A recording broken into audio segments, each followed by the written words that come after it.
Welcome, fellow plebs. My name is Sean, and this is Tribunus Plebis.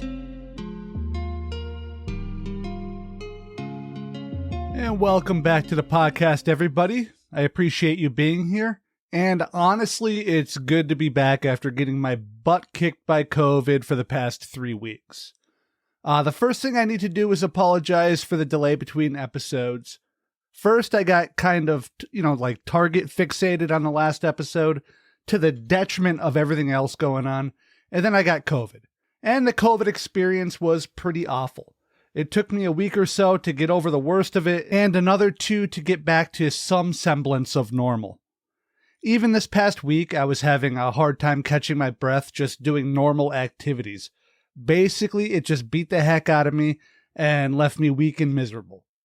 So thank you to everybody who stuck around and waited for this episode, and welcome to anybody who's going to be a new listener as well. So today, I want to discuss some stuff about the recent railroad labor issues. Now, I do want to tell everyone that the actual negotiation, the nuts and bolts of it, they aren't what I want to talk about right now. What I'm going to focus on is more the response by the government, how the media talked about this, and how even the sympathetic people out there frame this fight. That said, I do want to run down a brief timeline of what went on, a real quick and dirty version just hitting the high points. And I'm going to do it mainly for, a little bit of a refresh and a bit of a background moving forward. And I'm going to try not to get stuck in too many rabbit holes because this did get kind of complicated. I'm going to explain what the railroad barons were unwilling to allow the workers to get from them, talk about how it went and why government ghouls will always side with the capitalist dorks who pay them and all of that. But due to being a little bit late on covering this, shamefully I must admit, due to the last episode and, COVID, the specifics of the grievances and the specific events along the way are not what I want to focus on. A lot of podcasts covered that stuff to some degree or another, and I'd recommend anything that came out of the Real News Network and Max Alvarez where they discussed the dispute, and it was a bunch of episodes spread over the last half a year.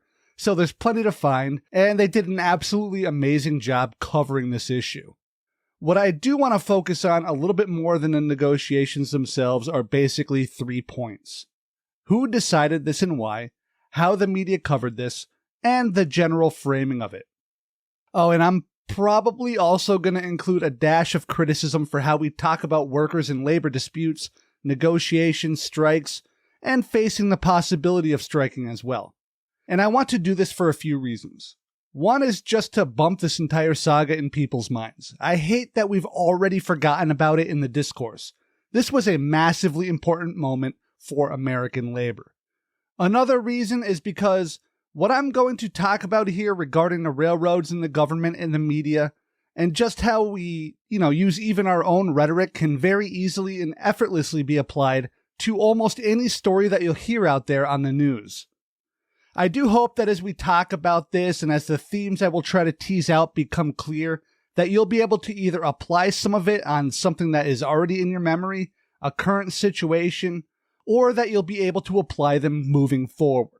Okay, so the basic, quick and dirty timeline of the railroad negotiations with the union is basically what I'm about to tell you, I guess. And listen, one last warning here. I'm leaving out a lot of detail because this just isn't that episode. This will be super basic. The unions and the railroads have been negotiating for 3 years by the end of this thing, and working without a contract for the last 2 of those years. That extra year was negotiations before the contract actually terminated. And negotiating, it might not be the best term to use here because the rail companies had stopped negotiating in good faith right in the beginning because they knew the inevitable outcome would favor their side. But over that time, these 2 sides did come close to a contract which was acceptable to all of the unions. They came close, and I guess we gotta admit that. And many of the unions agreed to ratify this contract, but the 4 biggest unions, representing over 50% of total workers, did not. And all of these rail unions, I believe it was 14 total, they have, the honoring of any other union strike written into their contracts. So if one strikes, they all strike. These unions negotiated raises, some concessions of work scheduling and benefits, and so on. But for some reason, the two sides just could not finalize the deal. And, it's not really some reason, the reason was sick days, of all things. So at the end of the day, the railway barons, they just wouldn't concede on that one central point: sick days for their workers. And there was actually a reason that drove these robber barons to not want to provide sick days to their employees. That reason is something called precision scheduled railroading. It's a system that has been used to essentially use computers to more efficiently run the railroad. The payoff for the companies is fewer longer trains with fewer workers to run them and massive, massive profit margins. And hello there, everybody. As most of you probably know, this podcast takes a lot of time and effort to put together and, to get out there for you good folks to listen to. And you, our listeners, can help us by liking and subscribing on YouTube. So please take a second to click those little buttons. It helps a ton. And if you are feeling just a little bit more generous and you enjoy what we do here at Tribunus Plebis Media, you can help us earn just a little bit of money for the large amount of labor that we put into this thing by signing up on our Buy Me a Coffee page, where you can make a one-time donation or sign up for a recurring monthly subscription. We do all of this for free, and we will never run ads in our works. But any contributions really do help keep the show going and improving. The page address is buymeacoffee.com/TribunusPlebis. And of course, all links will be in the show notes and descriptions wherever you are listening or watching. Thank you. And now, back to the episode. And listen, to be as generous as possible to the railroad dorks, better scheduling isn't necessarily a thing of evil. It's actually good for supply chains to be smooth and efficient, up to a point. And see, this is one of those things. It's a tool. It's not good or bad or evil. It's just a way to make sure things move around the country a little bit better.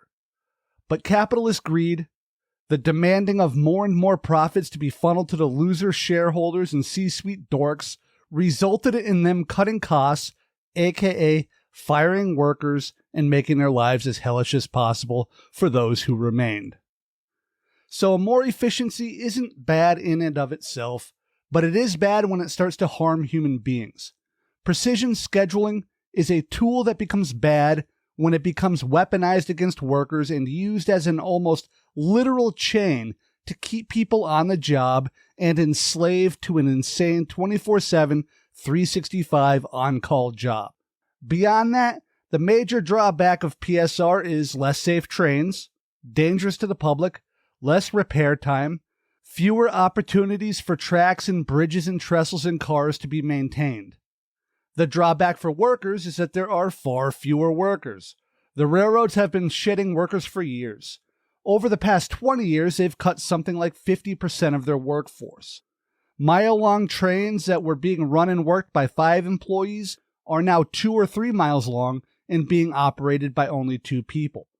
Not only is this less safe in pretty much every possible sense, it actually clogs the tracks because the trains are now too long to pull off into sidings and allow other trains to go by like they used to.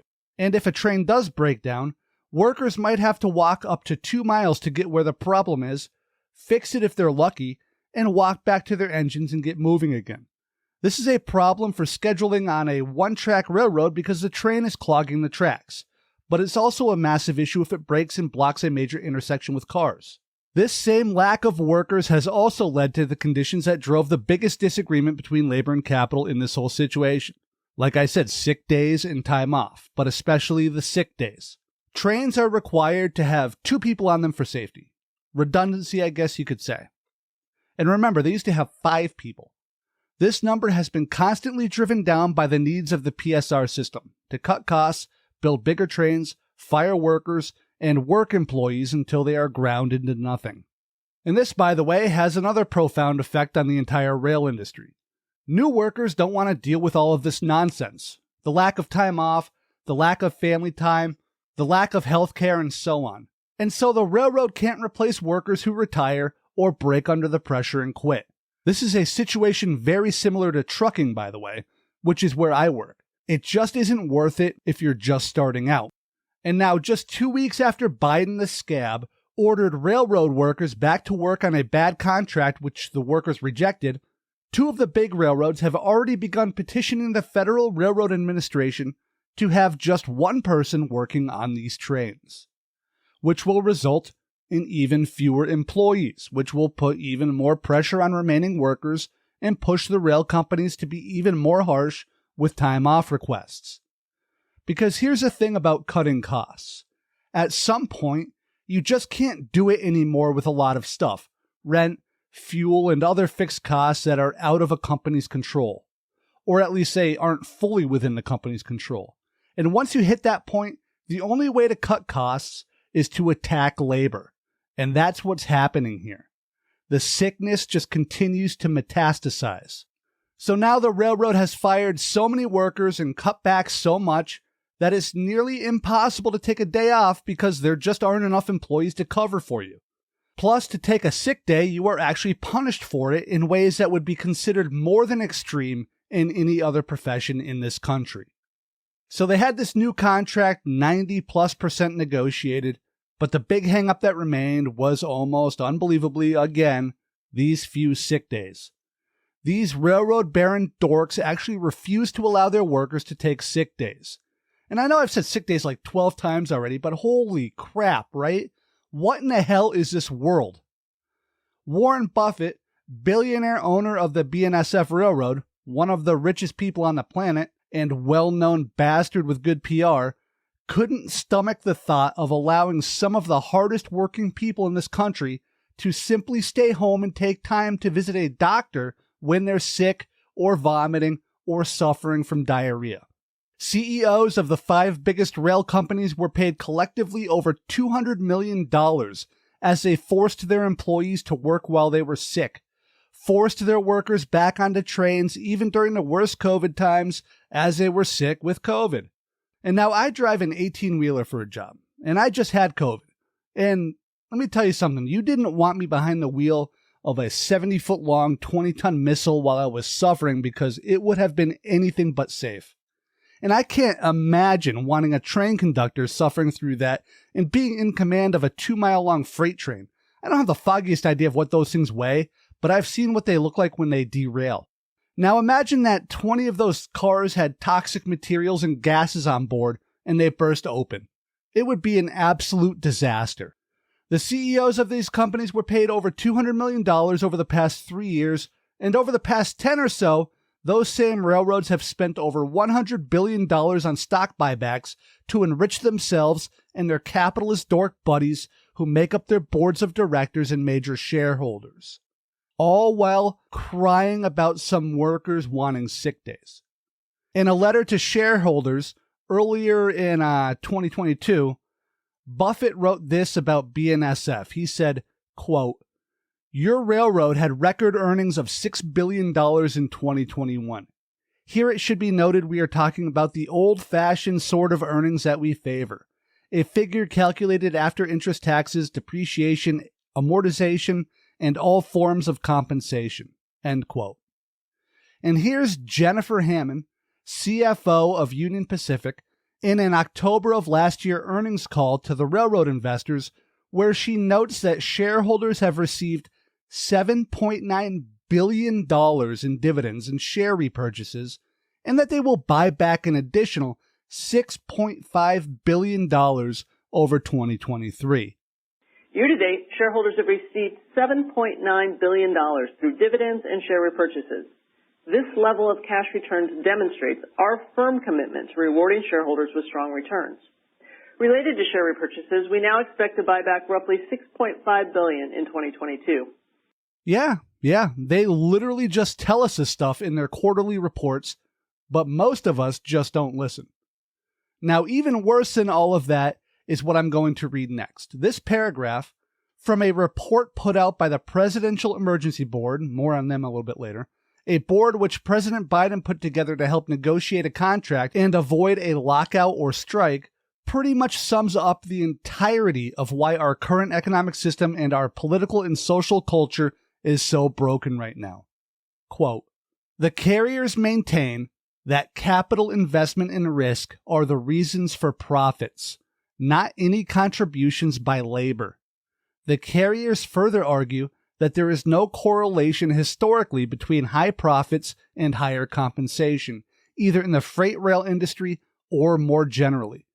To the contrary, one of the carriers' experts maintain that the most profitable companies are not those whose compensation is the highest.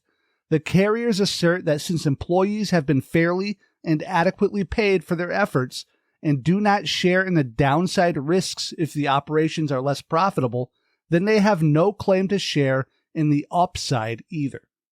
End quote. The carriers maintain that the record profits which they are currently earning are not related at all to any contributions from their workers. How absurd is that? They also said that workers do not share in the downside risks if the operations are less profitable, which is utter nonsense. Workers get fired. That's extreme risk. Extreme risk. Who are these people saying this stuff? The profits have nothing to do with workers? That is insane. That workers don't suffer when the company suffers and they get fired? It's just absurd.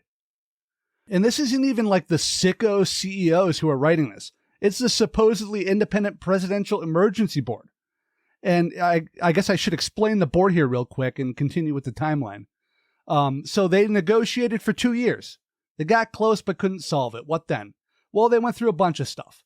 But at the end, I guess the first thing to know is that the railroads are not covered by the National Labor Relations Act like most other workers. It's actually covered by the Railway Labor Act, which was created and implemented after the Great Rail Strike of 1922, which shut down a huge chunk of the economy. That 1922 strike scared those in charge so badly that they did their level best to never, ever let rail workers ever have any real power ever again. A threat and a promise which exists right to this very day, as we will see, and they follow through on it every time. Basically, what this act did was, when a negotiation had run its course and a lockout or strike seemed imminent, it would first demand a couple of cooling off periods and then allow the President of the United States to create this emergency board if the two sides could not agree after these cooling off periods. The board would have authority to suggest a compromise solution, and then even if that solution was voted down, the President and Congress could simply order workers and companies to take a certain deal. Basically force them back to work on a bad contract. And this was what happened in this past December. After the negotiations stalemated, the emergency board created a contract which the majority of workers again rejected. And then the federal government stepped in and said, no, too bad, and it forced them to take a bad deal and to keep going back to work. There was a flaccid attempt in Congress to include 7 sick days in this, forced contract, but the Senate, a group of government workers who have the privilege of unlimited amounts of paid sick days and high wages and awesome health care, they rejected the idea and voted against workers having sick days. All of that. 3 years negotiating, 2 years without a contract, the unions ready and willing to strike, and the key hang-up being something as normal and non-radical as just having sick days. And the President of the United States, Joe Biden the scab, he just stepped up and kicked the American rail workers right in the teeth. And that's the dirty version of what happened. Just the high points and a lot passed over and maybe some of it over-explained. If anyone's interested, let me know. I'll record a short episode that is more focused on the details of the past 6 months or so, and maybe some more technical stuff on how it all got to this point, if anybody's interested, but I'll push on here in lieu of that. Okay, so the first of the 3 discussion points I wanted to hit was who forced this solution and why, which is maybe kind of obvious from what I've just talked about so far, but I want to rant a bit, so bear with me. The federal government, like we talked about in the Class, Labor, and Solidarity episode a few weeks ago, is completely captured by capital. Political parties are funded by wealthy individuals and corporate donors. Individual political campaigns are funded by the wealthy goobers and the corporate dorks. Super PACs, well-funded think tanks and NGOs, and direct payouts from corporations, wealth funds, philanthropy, and, wealthy individuals directly. Well, I was going to say they influence, but they don't really influence. They actually write policy, laws, and rules, and simply force their puppet politicians to pass them under threat of taking away their money. And also they influence these things less directly, of course. Joe Biden, the scab, ran for president claiming to be the most pro-labor president of all time. And then he chopped the legs out of what would have been the most powerful labor fight in many years. He just absolutely destroyed the core strength of unions with one single move, and then smiled into the camera and said that he was pro-worker. Biden is really no better than Trump at this point, right? Both are fully bought and paid for by moneyed interests. The Big Five Class 1 railroads just own D.C. They own it outright with bribes, and they own it just with their threat to the stocks of those in charge. And whoever they don't directly own are too weak-kneed to do anything about it, if any of those types even exist out there at this point. Maybe Bernie Sanders was like the only decent politician who voted against this and, who has vocally supported workers here, but nobody else. Sure, some ghouls like Marco Rubio gave lip service to being pro-worker, but they didn't actually mean it, and we need to understand that. Hell, the Republicans themselves voted to force these same workers into a contract a few months earlier. They're all liars. Screw them all. Again, they could not even come together to vote to let railroad workers call out from work when they're vomiting and delirious without risking discipline and firing. And, actually, now that I said the word discipline, that's what this entire situation was. It was a disciplining of workers by ownership, a disciplining of labor by capital, a bougie spanking of the proletariat. The oligarchs just wanted the workers of this country to know who was in charge, and the government rubber-stamped that declaration both metaphorically and quite literally. And now, before I get to my last 2 points, I do want to throw something else here to break up point 1 and 2, and that's a bit of criticism for how some of us on our side, those who support workers, how we talked about those workers either thinking about striking or even when they have struck. Now, this is just a personal opinion. I'm not sure how many people are going to agree with me here, but too often I see people demanding a strike at the drop of a hat. They post things like, "All I want for Christmas is a railroad strike," which they post from their work-at-home desk job. Now, I'm not meaning to dump on folks working from home, but while I haven't personally been on a strike, I've talked to and been directly around people who have. And I've even spent some time with some people while they were actually on strike. And it is not easy. It's not fun, and it's not something that these people entered into lightly or that they found too exciting. It just feels a little weird, like being this excited about telling people to take such a monumental and potentially devastating step. I know the theory, and I understand why people are so enthused, but at the end of the day, these are still human beings who are going to suffer. Strikes can be hell. Stress, financial issues, health issues, insurance issues, emotional issues, and so on. Not getting paid for weeks is terrible. Being demonized for weeks by outsiders is terrible.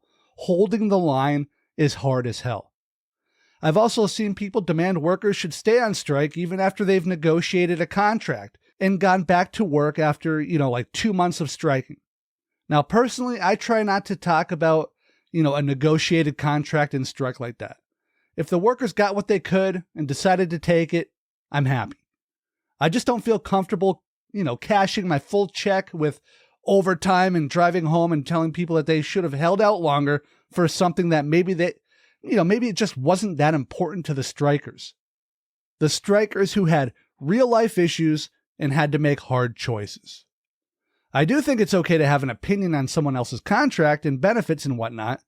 I just think that we should be a little more understanding of the fact that we live in a world and we all are suffering under this system, and, short of actual harm, we should have a little more empathy for how everybody deals with what's going on out there, even in labor disputes. So, all right, I'll get off my little high horse here and hit point 2, how the media talked about this. And, I'm looking at my notes here, and I guess point 3 was going to be a general framing discussion, but I think I'm just going to work that in here as well. So 2 and 3 are now just point 2. So the first thing I'd want to do to sort of illustrate what I'm going to talk about is have you Google something like railroad labor contract or railroad union NBC or CNN or Fox or, potential railroad strike, something like that, and look at the headlines. I bet most of them contain words like strike averted or strike halted, strike avoided, or, something along those lines. Always about a strike. Always this purposefully one-sided framing and language.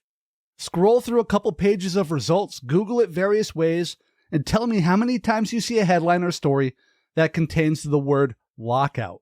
Because a lockout, which is when the company shuts the doors and prevents workers from working, it was a very real possibility in this whole thing, but we never hear about it outside of a few sources.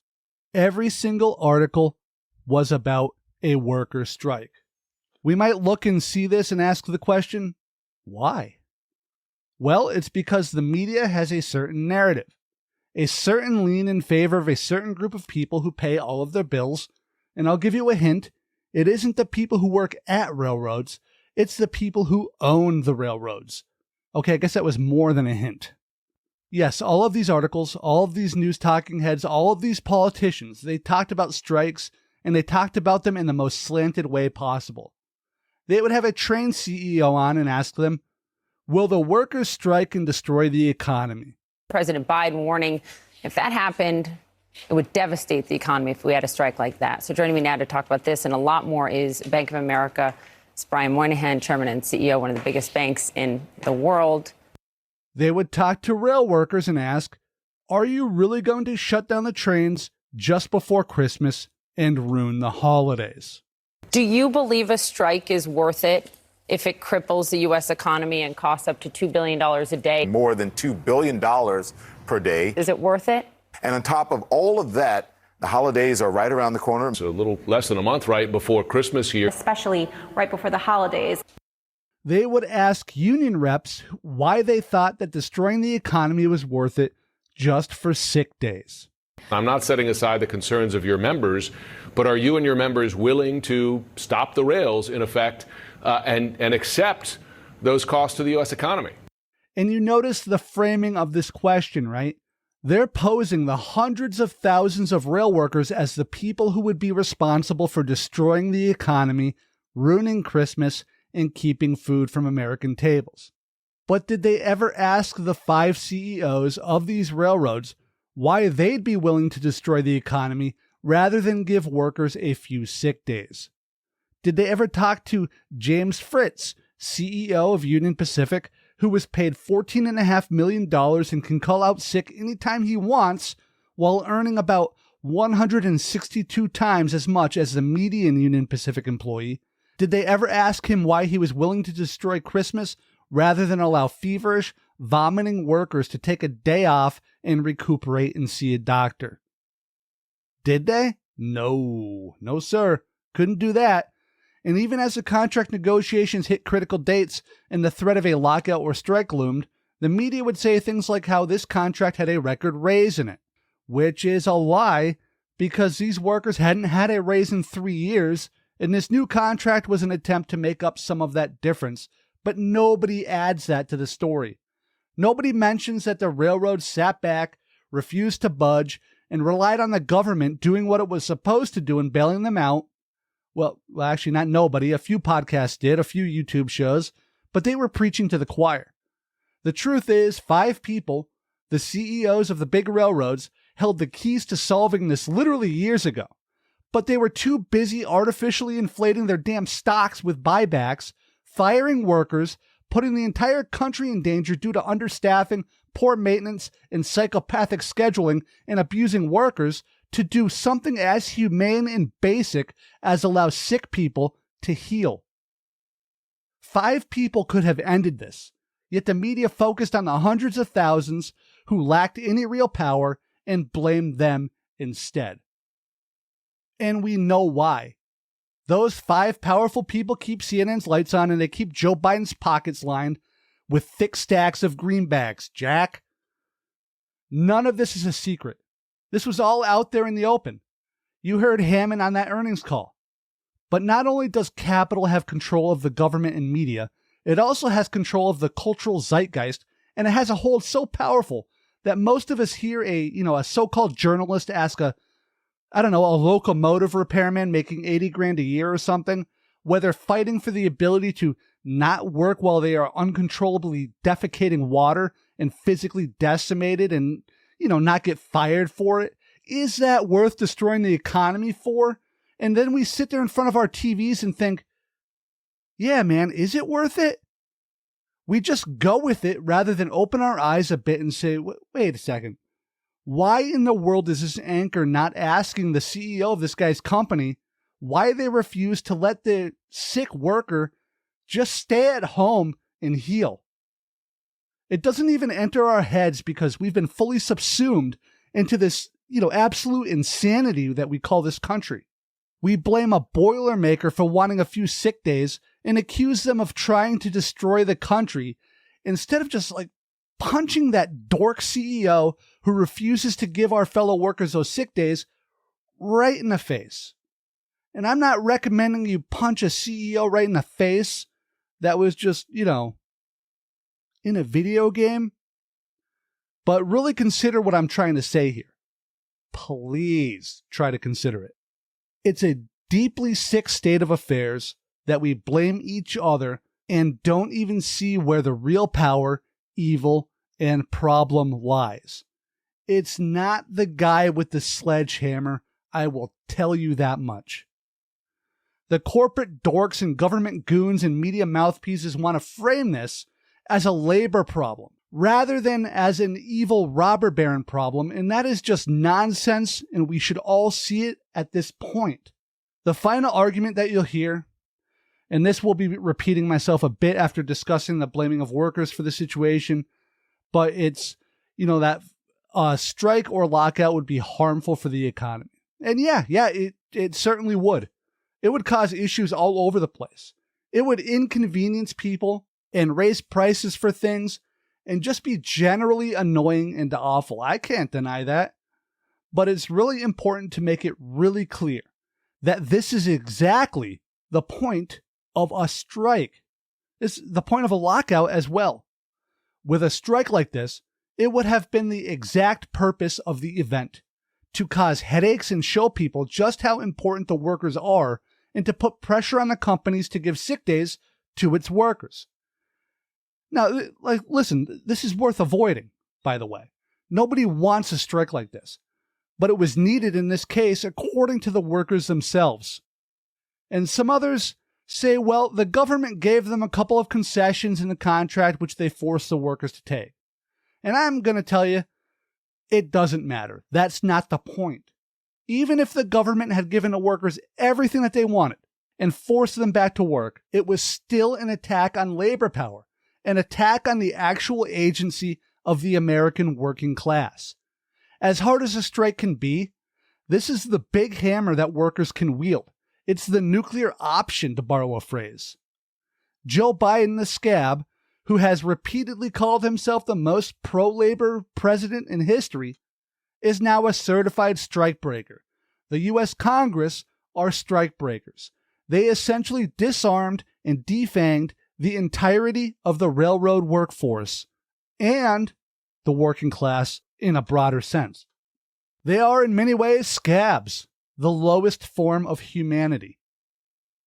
The end result of this entire situation, the abuse of the Railroad Labor Act, the abuse of the Emergency Board, the kneecapping of labor power, and the unbridled support of the railroad corporations over human beings, the choice to side with capital over labor, the choice to put profits over people in a single, morally disgusting act, it was all to punish and discipline American workers at large.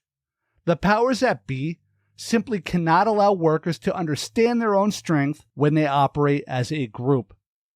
Even beyond that, the no sick days policy is nothing short of a form of dictatorial control of workers' bodies, almost a literal fettering of these proletarian humans to their masters' machines of production. Yes, this was a battle between capital and labor, but it was also a battle between cruelty and decency.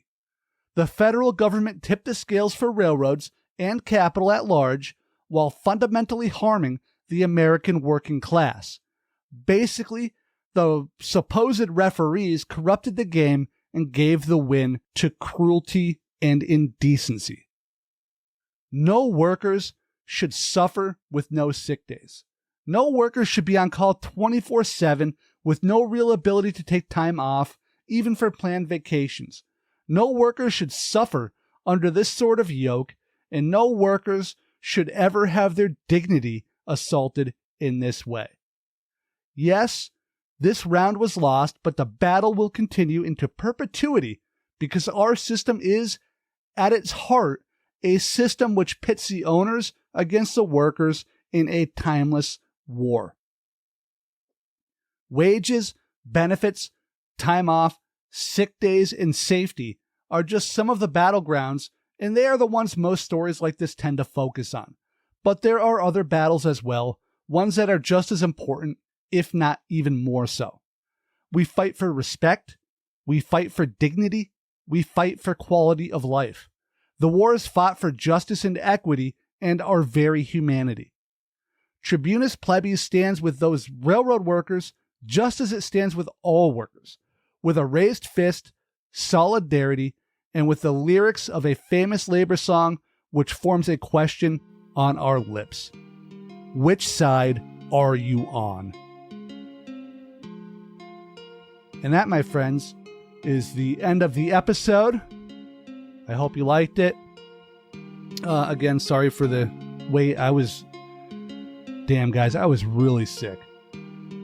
But other than that, yeah, I guess that's it. We have a Buy Me a Coffee page, buymeacoffee.com/tribunusplebis. Links are in the description. You can give monthly, which some of you have very generously done. That's awesome. We have a YouTube page. I don't have a custom link yet, but you can find all those links in the description. Please subscribe, like, comment, everything. That all really helps on the YouTube end.